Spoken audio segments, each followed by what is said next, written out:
I really didn't have much motivation for life. I'm in my 20s, I wanted to party and live it up and not have any responsibilities in the world. Going hand in hand with the partying lifestyle, the one-night stands was typical for me. I ended up getting pregnant when I told him I was pregnant. I mean, it was in the same sentence that he told me, I want to have a kid, and then he said, I have an 8-ball of cocaine in my car, and it just kind of hit me, that I was like, okay, this is not anywhere near what I want to be raising a child with, and it just made me realize how irresponsible he was, which in turn kind of opened my eyes, and I was like, wow. This is what I've been doing too, this has been my life as well. I considered having an abortion. I scheduled an appointment and I went into the abortion clinic. They told me I was too far along to take the pill and do it that way, so they told me that I would have to have a surgery to abort my child. And I just realized that I couldn't go through with that. I couldn't kill a child like that. I wasn't thinking after that. I just tried to block it out of my mind that I was pregnant and that I had to figure something out to do. I was just in denial. I just shut down after that. So I discovered this thing called Safe Haven, and it's essentially where different locations such as like fire stations, hospitals, and stuff like that can take babies that people can't take care of, and they place them with different adoption agencies. And I realized that that would be an option for me, that was something that I could do to make sure that he was still placed with a family and that he was going to be okay. So the night that I gave birth, I was entirely alone.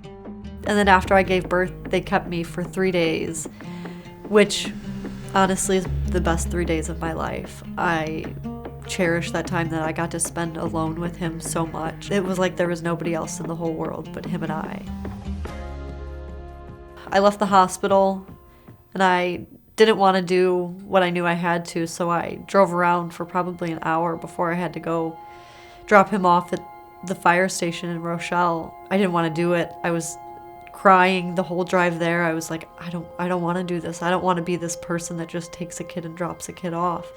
But I knew at the same time that I couldn't very well take him home. So I was really battling in my mind. I was trying to fight with what I knew I should do and what I really wanted to do. I was by myself the entire time. The drive over there, walking in there by myself, I was completely alone.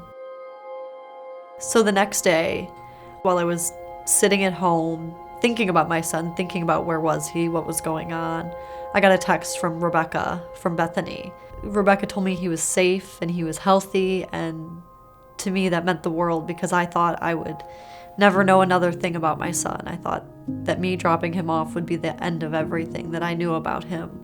She said, you can pick his family. And I was like, okay, I'm on board. You just tell me what I have to do. I said, how do I do this? Because I want that. I want to be able to know who he's going to. I want to know where he ends up. And she said, on top of that, you can have an open adoption. You can know about him. You can get updates and see him still. You can pick a family that will be okay with you and not just him. And that was life-changing to me. Getting counseling throughout my adoption, it just changed everything because I got to have some closure. I got to know that I wasn't alone in this and that other people had went through it and dealt with it and they understood. They didn't make me feel judged or less than. They said, listen, you're not alone and I'll walk through this with you. So now I have my own apartment, I work a full-time job, and I go to school full-time for business administration, and my life has changed drastically. It's just become a lot happier, and now I have goals and motivation, and I've got something to live for. I've got to live to see my child grow up, to see him accomplish things, and I'm just excited about life now, and it's amazing.